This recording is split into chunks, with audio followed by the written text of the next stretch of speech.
all the Star Wars races, I like the Twi'leks the most. Admit it, you just like the outfits. All right, well, it's been a while since we've done a mobile roundup, so why don't we start with Star Wars Tiny Death Star? This is pretty much Tiny Tower with a Star Wars skin over it, but does that make it a good game? For those who've never played Tiny Tower, you simply build a tower, or Death Star in this case, full of apartments and businesses. Then you assign residents to work in the businesses while making sure they have stock to sell. And that's about it, really. There aren't many new features here. Perhaps the biggest is that players can now build secret Imperial rooms below their tower. Special supply officers will occasionally arrive at your Death Star, and you can use them to construct items which can then be assembled for prizes. Yeah, and the prizes are kind of iconic Death Star locations, like the interrogation room and tractor beam that you want to build. But other than those occasional prizes, they don't earn you any money. So really the Death Star just turns into a scheme to fund your Imperial rooms. Other than that, you can also now save up to 5 VIPs in your lobby to use whenever you like. And you occasionally get treated to some adorable little scenes that play out. There also seems to be a point where you can complete construction on the Death Star, but we didn't have time to get that far, so we don't know what happens when you do. Oh, I hope you get to fire the station's planet-destroying giant laser! But really, the main thing you do in this game is wait. Restocking shops can take anywhere from minutes to hours, and building new floors takes longer and longer with each new floor. And sadly, the dark side is strong with microtransactions. Yes, Darren, when I saw that $100 premium bundle in there, I blew a gasket. Do you know what that looks like? Negative.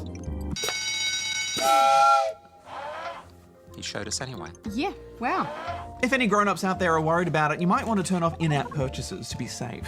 Of course, you can play through the entire game if you're patient enough without spending any money. I thought this was a fun distraction, but not much more than that, so I'm giving it 6.5. I just like seeing all the Star Wars characters in 8-bit, and it's always worth it for the music, so I'm giving it 7.5 out of 10 rubber chickens. Now, let's stick with the space theme for our second game.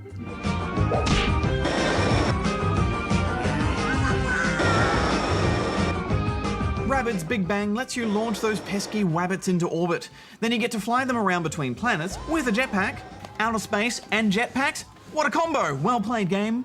You know, for such a cute-looking game, I found this surprisingly hard. You're often asked to get to a distant part of the mini-solar system to orbit another planet.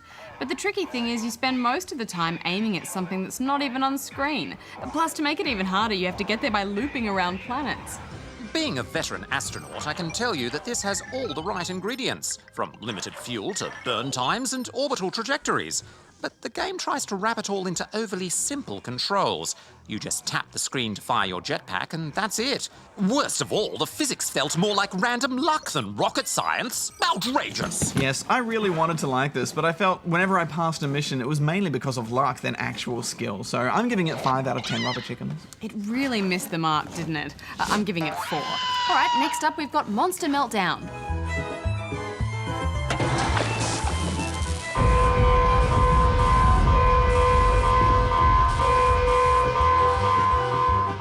A bunch of monsters have escaped from the lab, and the only one around to capture them is the janitor, Yuri. Luckily, the lab also has a teleporter, and this is the core gimmick the game is built around. Now, Yuri can't teleport monsters wherever he likes, because that would make it a super easy game for noobs. Or for barjos. Yuri has to be smarter than that and lure the monsters towards the exit by letting them chase him, then teleport himself out of the way at the last second.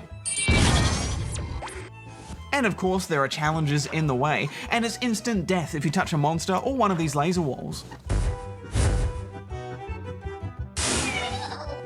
Those aren't lasers. They are clearly polarized force fields. Any robot with a working CPU could tell you that. Thanks, Darren. I like that there was a whole range of different monsters, each with their own quirks.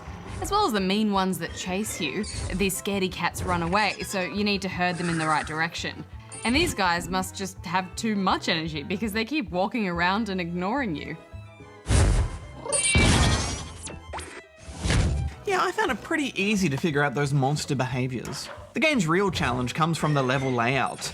You'll find plenty of tough spots like doors you can only open by getting a monster to trigger a switch or power a generator. I thought this was a really smart puzzler, and I like the look of the game too, so I'm giving it 8.5 out of 10 rubber chickens. I'm a bit of a perfectionist, so I found myself going for all those extra challenges, like the levels that have a really tiny number of teleports.